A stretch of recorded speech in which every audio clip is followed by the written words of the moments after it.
We started season 3 talking about cognitive distortions and how the brain is wired to help protect you. But now we're going to focus on the shift.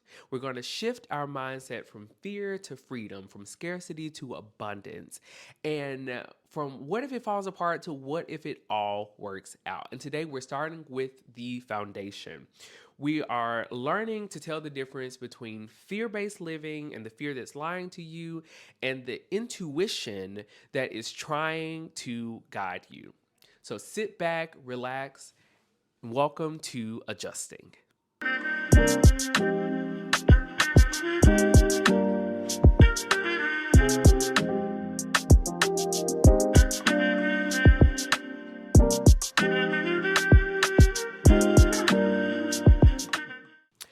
And we're back with another episode of Adjusting Podcast with your host, Justin G. Nelson.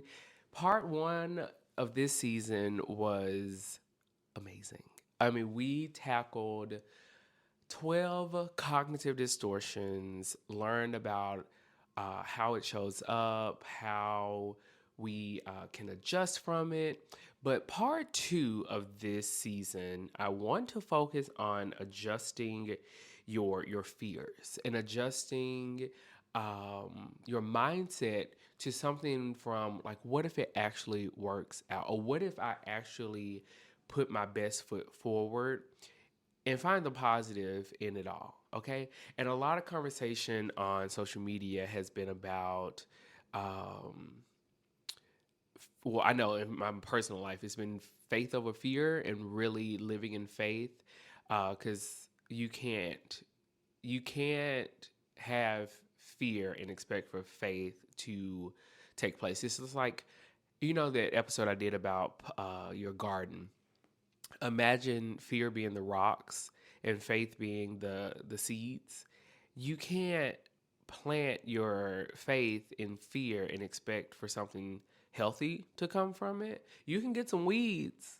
Okay, bamboo is trending. You can get some bamboo through them things.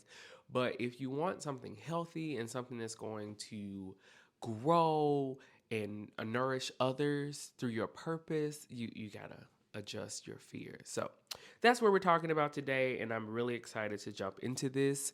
Thank you to TJ with TJ Podcast for editing. Thank you all for subscribing to my Substack channel. Y'all are really coming through. Just need some more subscribers on YouTube. YouTube is where it's at. Okay, if you want the video element of it all. So let us get grounded for this episode. So if you're driving, I want you to focus on the road, but you can do the breathing, just keep your eyes open. If you are somewhere else where you can take a second to ground yourself with this deep breathing exercise, I invite you to do so now by planting your feet on the ground, relaxing your ankles, relax your shins, relax your knees. Relax your thighs, relax your stomach, relax your chest, relax your shoulders and your neck, relax your chin, your cheeks. Close your eyes, relax your forehead, and we're going to breathe in for 4, hold for 7, and release for 8. Breathe in, 2, 3, 4, hold it, 1, 2, 3, 4, 5, 6, 7, out, 1, 2, 3, 4, 5, 6, 7, 8. Let it all out. Great. Now, one more deep breath in and out, just to get everything out. Deep breath in and out. Amazing. So, you've done the work. Okay, we've spent 12 weeks talking about cognitive distortions, all or nothing thinking, personification, minimizing, magnification, catastrophizing, should, must statements. Y'all love that episode. Y'all love that. Y'all were texting me and said, "Just that you did that thing," and I thank you. But like I said, you've done the work. You're in therapy, you're journaling, you're in healing spaces, you're shifting your community, you are studying the Bible, you are reading more self-help books. you're meditating, you're doing those things, you're listening to podcasts like this. Hi, thank you, I love you. Um, and you're becoming more aware of your thought patterns. And then one day a feeling shows up and you genuinely don't know what to do with it. We talked about anxiety. We talked about those things. Is my anxiety lying to me? Is guilt settling in? There's a thing called the survivor's guilt, where you succeed in something and you feel guilty because the people in your community and your environment didn't, and it's like, maybe I should have, not done so well. And then the confusion, like, I don't know if I should trust this feeling and challenge it. That's what we're talking about. That feeling that pops up, okay? Because here's the thing no one tells you early in your healing journey: fear and intuition, they can feel almost identical in your body. Again, with the amygdala, we talked about how um, your body can't tell the difference if like a dog is chasing you or if you've been broken up with. Like it's still showing up in your body as like pain or hurt or something like that. And with fear and intuition, it's the same feeling. You get a tightness in your chest, your shoulders, you feel it in your hips, you cry, you get a headache, like however that shows up. And learning to tell them apart is one of the most important things you can develop. So let's define our terms because I want us to be on the same page. I want this to still be somewhat educational. Oh, life update. I'm considering Columbia University for my master's in clinical psychology. So we'll get more terms and technical. I finished my third year of teaching the sociology course. So I know some things. So fear-based living, okay? That is when you're operating in a scarcity mindset. Okay, you are operating from lack. You are the person who looks at the glass half empty and say, "Oh, I need more," or I need to stretch what I have because I don't have enough. You operate in worst case scenarios. You're you lack self protection at all costs. Every decision gets filtered through. But what if this goes wrong? You're waiting for the other shoe to drop. This is too good to be true. How do I deserve this? Okay, so that's fear-based living. And every opportunity gets evaluated through the lens of you could lose. Intuition-based living is the opposite. It's operating from abundance. It's like, yes, I deserve all this and more. Okay, because if you're churchgoer, God has not given us a spirit of fear, but God has given us a sound mind. Open up the windows of heaven. Oh, God will pour out a blessing. God will open up the windows of heaven and pour out a blessing you won't have room enough to receive. Like that is intuition-based living, thinking, abundance, headspace. It's from a deep trust that you can handle whatever comes your way. One keeps you stuck, fear-based living. One moves you forward. And today, we are going to figure out which voice has been running your life. Listen, as long as you are still breathing and you have a small mustard seed size faith that you want to change, you can change. But you cannot change everything in a day. It took all that time to get to where you are now. It's going to take some time to get to where you want to be. So, what does living in fear and scarcity actually look like? I mean, you know it, but there are some other things that we be doing that really constitutes fear-based living and scarcity mindset. So, one thing. In my Karen Huger Real Housewives of Potomac voice, let me be clear. Fear-based living doesn't always look dramatic. Sometimes it looks really quiet and really reasonable, okay? It looks like saying no to an opportunity before you fully thought it out. I was about to do that with the cabaret I did. I definitely was just like, no, I don't know if I had time. I made time, and I'm glad I did.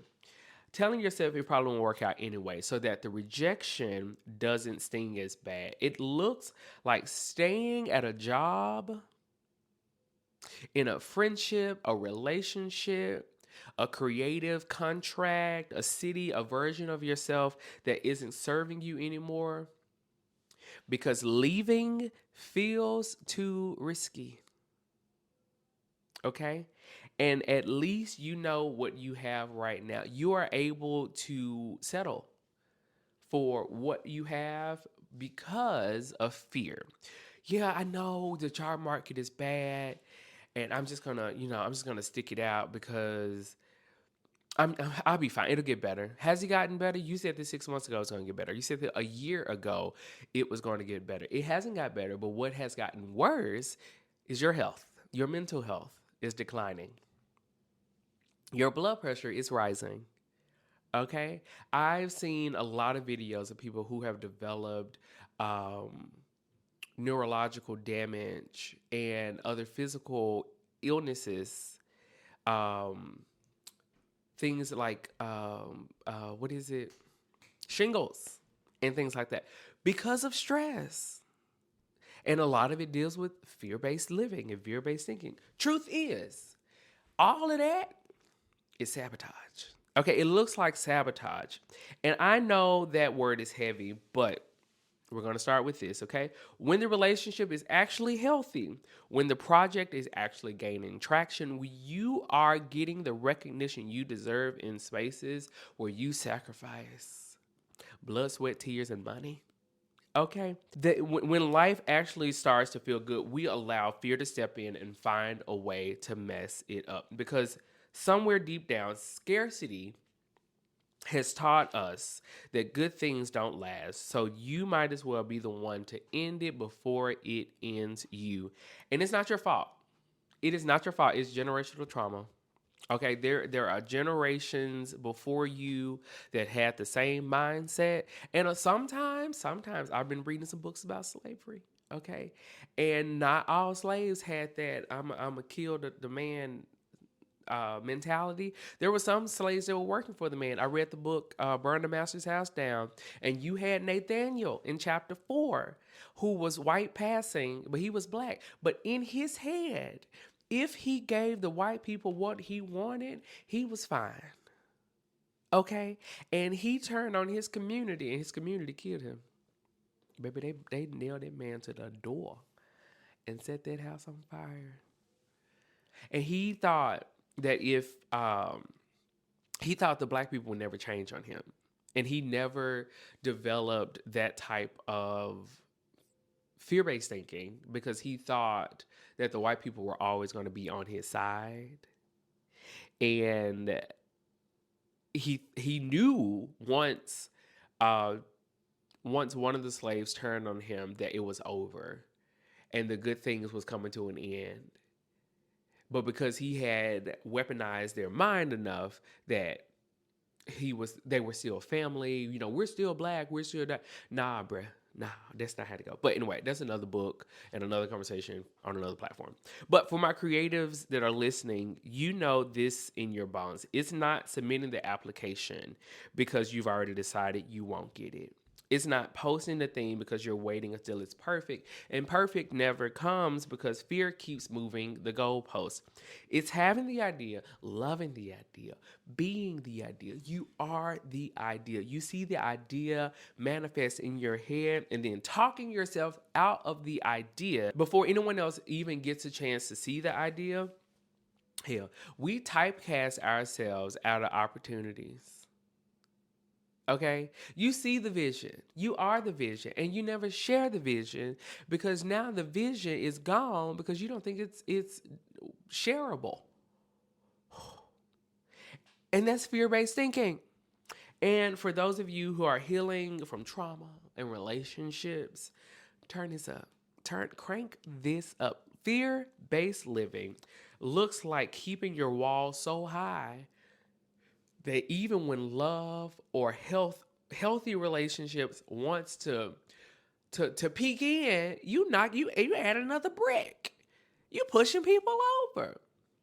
It could be somebody coming in with a nice smile, not even flowers, just someone that is trying to treat you with the respect and the things you want that on your little your bucket list of a dream partner. And they're doing all the things you just like, no, this don't feel right. Well, yeah, your nervous system is just like, I don't know how I feel about this. And so you sabotage it before the getting gets good. Okay. And back to this wall. So people can't get in. It looks like testing people, waiting for them to leave, and sometimes even pushing them away first so that you're in control of the ending. Scarcity says there's not enough. Not enough love, not enough opportunity, not enough room in this world for you to actually win. And when you believe that deep down, every decision you make is colored by that. Now, we're going to talk more about abundance because you got the picture about fear-based living, but what does it look like to live in abundance and live in this freedom? Because I feel like we've been shackled down from capitalism and this presidency that we're in right now, and it's really hard for us to feel like we are free to do what we want to do. So consider this, because abundance isn't about having everything.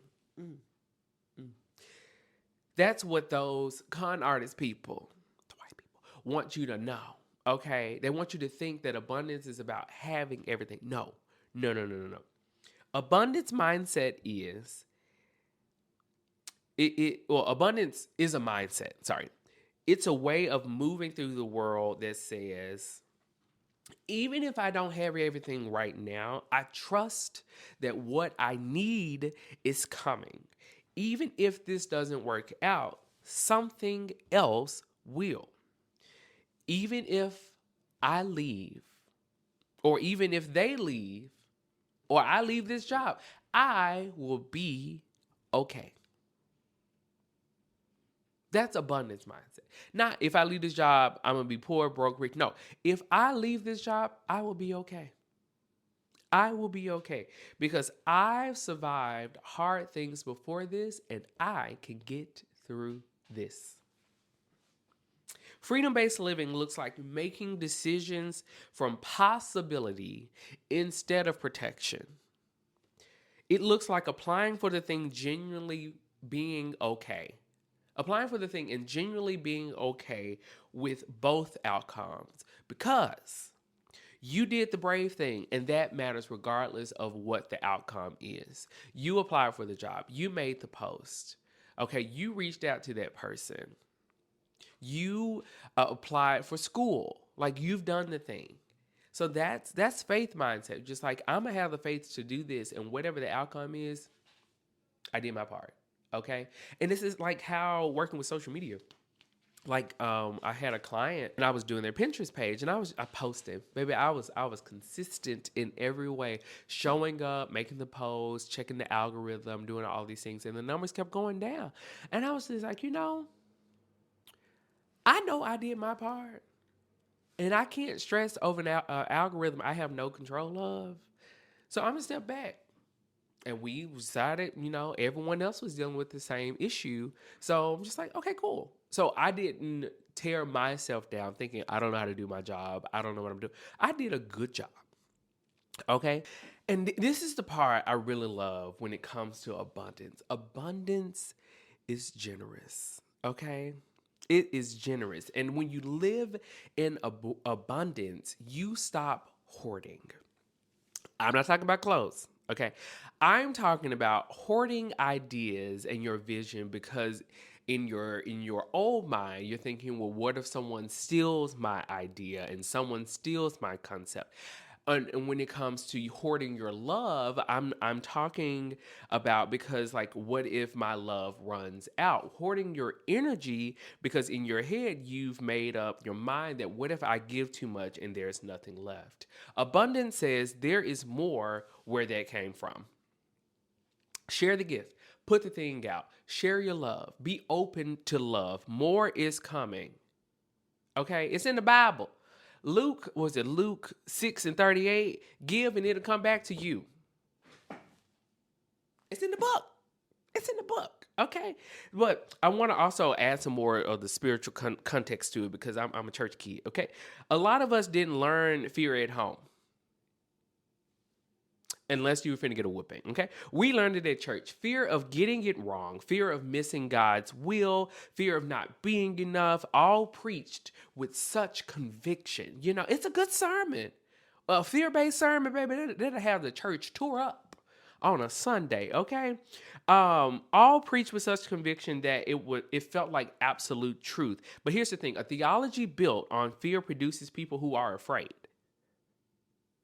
That's why a lot of people are deconstructing, because we preach a lot about fear and faith, like they go hand in hand. People love alliteration and the playing on letters and stuff like that.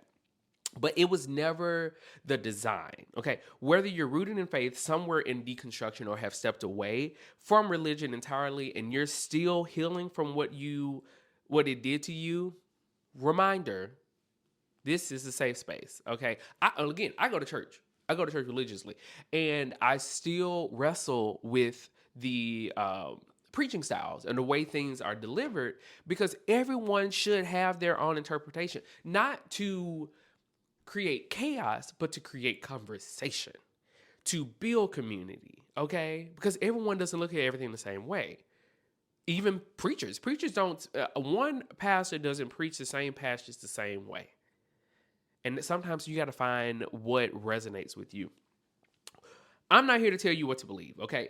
I'm here to help you untangle the fear and the faith, because a lot of us got it wrapped up together for a long time, and now we're trying to separate the two, okay? But this is why it's hard. Here's what I want you to hear, and I want you to hear it with compassion for yourself. Most of us learned that fear-based thinking as a child, and at the time it was a gift, okay?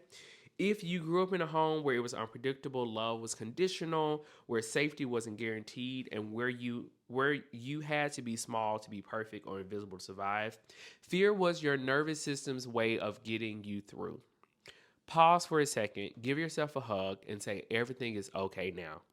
Okay, my therapist and I joked about me having a weighted blanket. I have a little plush animal now, but like, in a child's mind, growing up in an unstable environment like that is so detrimental to their future. A lot of them either become numb to it and nothing scares them, or the other side is just like everything frightens them. You can sneeze and it's like, oh baby, okay. All right, so now we're going to move to section 3, talking about adjusting from fear versus intuition, and how to actually tell the difference between the two. So by the end of this section, I want to be able to answer the question: how do I know if this is fear, or how do I know if this is my gut?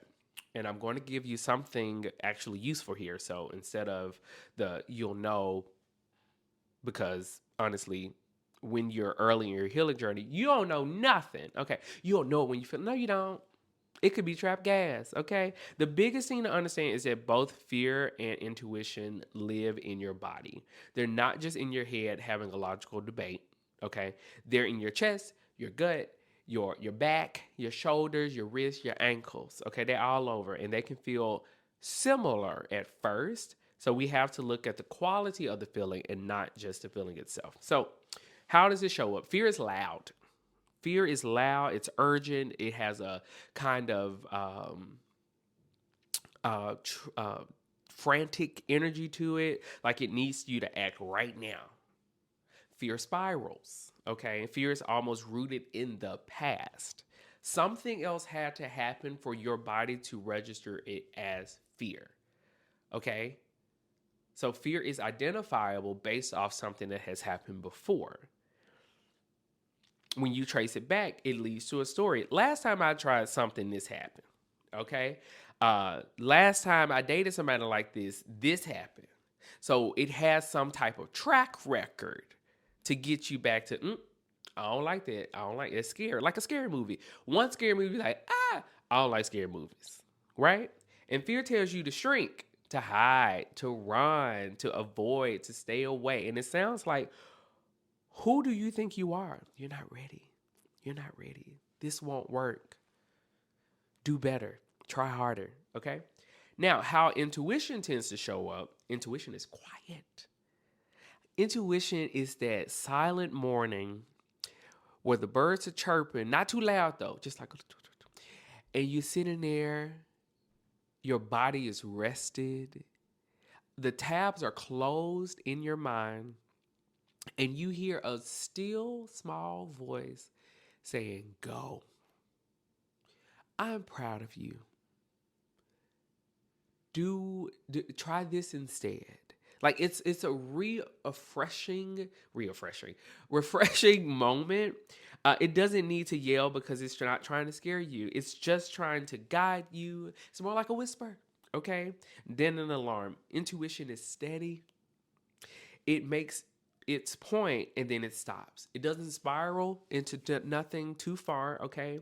It doesn't need to convince you when you're with a 10-step argument. It just says the thing and holds its ground.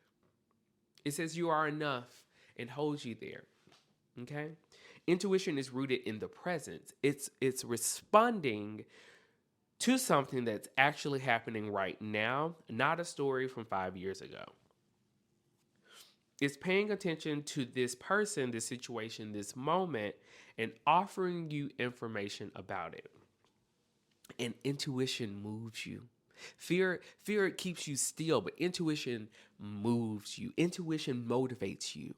Intuition inspires you, okay? Either towards something or away from something. It sounds like this doesn't feel right. This doesn't feel right, or this is the thing.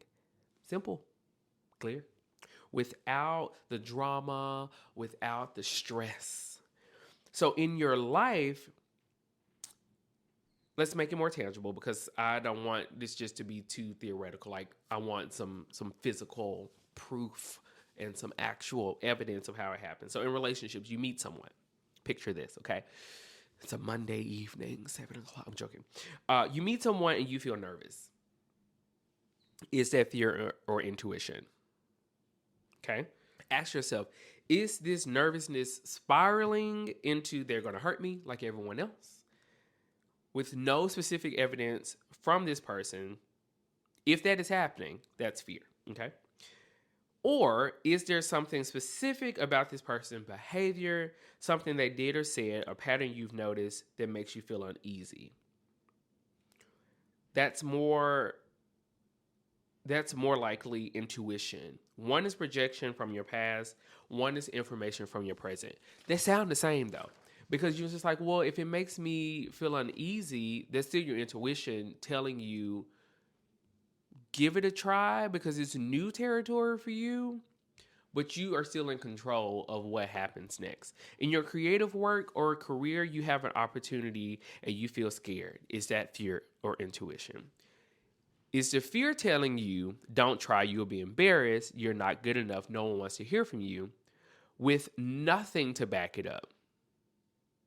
Okay, that's fear. Or is there something genuinely misaligned about the opportunity? It doesn't fit your value. It doesn't really align with who you are, your future goals, how you show up, your brand. It's something that to be stretched, but then there's something to be bent out of shape for the satisfaction of someone else. That is intuition. I think that's a better example, okay? In your healing journey, you're thinking about opening up to someone, a friend, a therapist, a new partner, and something in you resists. Is that fear or intuition? If the resistance is a blanket, I can't let anyone new in because people always hurt me, that's fear. Okay? That's a wound talking, and you need to just take a nap. But if there's something specific about a person or the timing that doesn't feel right to you at your core right now, that's intuition. And I find that my astro people who are really into like zodiac and tarot, our intuition is pretty spot on, especially during a Mercury retrograde. Baby, if I talk to someone new before, during, or after a Mercury retrograde, 9 times out of 9, we will not make it through. And if we do, it was on accident. So here's where it gets interesting. A lot of us were taught that fear is actually holy. And this is my spiritual people, okay? Fear of the Lord got preached consistently and without context. It blended into a general posture of being afraid of everything, including God Himself, okay? But the word fear is better translated as reverence, awe, wonder, fear. It was never meant to be terror, and true spiritual discernment.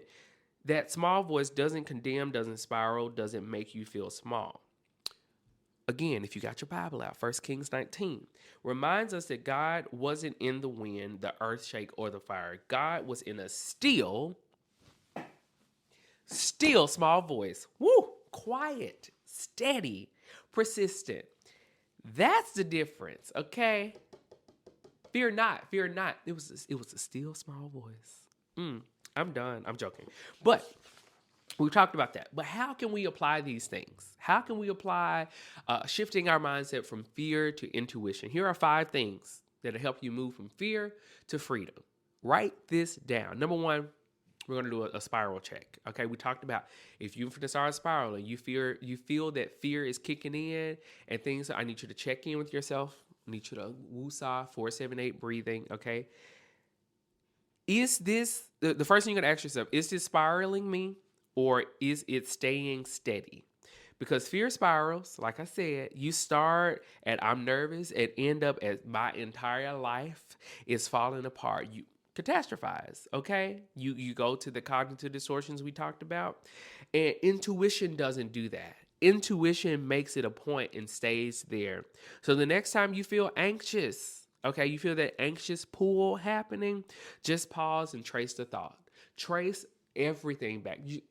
People don't understand, or people miss the significance of a pause. I talked about the gray space, but let's talk about the pause, okay? Pausing helps you recalibrate everything. It helps you make a better decision before you F up everything. So if it's escalating with every breath, that's your cue that fear has gotten the driver's seat. Acknowledge it, thank it for trying to protect you, and then gently take the wheel back, okay? That'll help you get to your freedom. Number 2, the origin question. Consider the source. Consider the source. When a feeling comes up, ask yourself, is this coming from the past or my present? Is this a trailer I've seen already?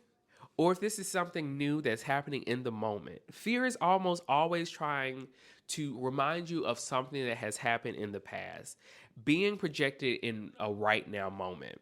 It's wearing the costume of wisdom, but it's actually an old wound that is saying, well, we know what this is going to look like.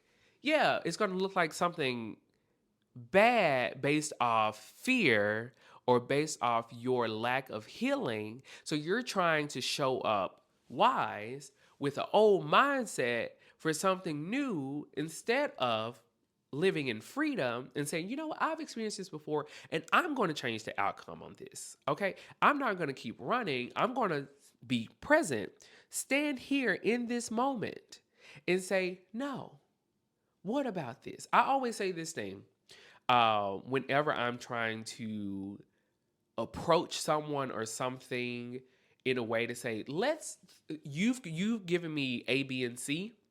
What about D? And D is not all of the above. Okay, what about D? Looking at something or a situation from another perspective. Because in my head, my company does this all the time. They say, let's do this, this, and this. I'll say, great. So you're looking at this from a corporate standpoint, from someone in the office. We're in the field. What about this? Oh, so you open up the world to a whole different thing. And now we can all operate from a present mindset, not a past mindset. So again, when the feeling comes up, trace it. Close your eyes if you need to ask. And does this remind me of something? Is there a last time this happened moment attached to this? Is this about what's actually in front of me? Or is it about what happened before? If it leads you back to a memory, a relationship, a childhood experience, that's important information. That's important.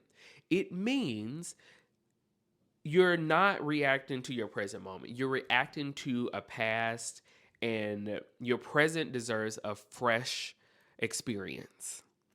I like that. Number 3, the abundance reframe. Every time you catch a scarcity thought, okay? Because I've been operating in that space for the last 2 months. I'm going to be honest, y'all. I'm going to be honest. I've been operating from a scarcity. I didn't want to pay some bills because I was relishing in the fact that my bank account looked good. And I knew I need to pay my credit card bills. I knew I need to pay them bills. I was just like, no, I want to keep this money right here. I want you to practice this reframe. And I know some of you are rolling your eyes or just like, I get it, but don't call me out, Justin. I know you like to call me out. I ain't gonna say no names. Okay, I ain't gonna say no names, but I hear you, but this is not that. Okay, this is not pretending that fear isn't there. This is not some type of toxic positivity, anything like that. It's creating a space next to it. Here's the formula. I'm afraid that blank, but what if? I'm afraid, but what if, okay, I'm afraid this won't work out, but what if this is the beginning of something better, something I never imagined? For me, I'm afraid I'm not going to learn this music, but what if this cabaret opens doors for me? Okay? It's the abundance, not the fear, not the scarcity mindset, not the like I said, fear intuition based. No, it's the abundance. Okay, I'm afraid they don't actually like me, but what if I'm just not used to being chosen yet? Okay, and this is what it actually feels like. I'm afraid to put my work out, but what if the right person has been waiting for me to post? For me to share. Okay, what if you are holding yourself back from a collaboration that is life-changing? Are you going to try? Like, it's one thing for me to make this episode and y'all say, yeah, but are you really going to do it? Like, life is short. We got another damn virus trying to take over the world. They're trying to reverse voting rights. They're trying to keep black people and women out of spaces. I think was 1,700 people lost a job, or 17,000 people. It's one of them numbers. Okay, lost your jobs. You have what you need right now to do the things you want to do, and the very thing you sitting on could be the next thing to help us get our shit together. That's why I'm going to school. I mean, I love performing, but like at times I feel like why am I yelling? Sorry. I love performing, but at times I feel like my another gift, another thing, like we all have multiple gifts. We're not a one-stop shop. Okay, well, we are a one-stop shop, but we are not a one-trick pony. Thank you. We are able to do multiple things. Okay. Anyway, sorry. Number 4, I was on a rant. The body reset, okay? So remember what I said earlier. You cannot think your way out of your nervous system response. Your body has to feel safe before your mind can reason clearly. So when fear activates and you feel it in your body, here's what I want you to try. 4, 7, 8 breathing. You know it. Just inhale for 4, hold for 7, exhale for 8. That extended exhale activate your nervous system. Y'all have been doing this with me for 3 seasons. And I never really went into the scientific reasoning behind it. But this parasympathetic nervous system, parasympathetic, PNS, thank you, is what we are resetting with that 8, that long exhale of the 8, okay? And that part tells your body where we're okay, we can stand down. So whenever you feel like an anxiety attack coming on, 4, 7, 8 breathing. And number 5 is the freedom journal. On the end of each day, I'm going to get back to this, and I want y'all to join me with this. At the end of each day, my frat brother Theo does this. Even if it's for like 2 minutes, just have a freedom journal. And you can even use your notes app. But one way I chose freedom over fear today was, it can be small. We're not doing the artist way, baby. It ain't got to be 3 pages, okay? It can be a paragraph, all right? And I want this to be small, okay? Like I said, it doesn't have to be, I quit my job and moved to Paris. It can be, I didn't catastrophize when they took so long to respond. It can be, I said yes when I normally would have said no. period. Close the journal. Good night. Okay? You are building a body of evidence. You are reminding yourself that you are capable of making the shift from fear to freedom. And that is the Freedom Journal. That's going to be the name of my journal. The Freedom Journal from Adjusting Podcast. You heard it here, folks. You heard it here first, folks. Y'all, running over my words today. But you're proving to yourself one entry at a time that you are capable of living differently. And eventually, that evidence becomes the foundation of a new belief about who you are and what you are capable of. Y'all, we're done. We are done with episode 13. So I want you to sit with this. Fear and intuition feel the same in your body. Fear is in the past, intuition is in the present. Fear has receipts, intuition has experience and a fresh perspective, but it's also working for your good. All right? Abundance is not a destination. It's a daily decision to believe that there is more coming for you, more love, more opportunity, more joy, more peace, more rest, okay? More of the life you actually want to be living. You spent the first half of the season learning to recognize the lies, okay? All the things your brain was making up because it was trying to protect you. This half is where you learn to replace them with something true. So your homework this week, start your Freedom Journal. Start your Freedom Journal. Write down that one thing that, let me remind you, one way I chose freedom over fear today was, I'm going to make it a post so you'll remember it, okay?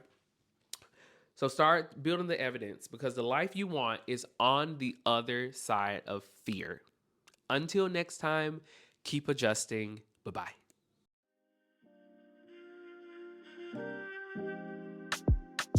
Thanks for tuning in to this week's episode. I hope you take something away to help you make the adjustments you need.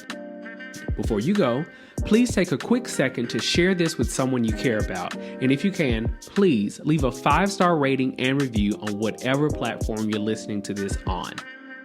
For more information about adjusting or to inquire about being a guest, head over to adjustingpod.com. Until next time.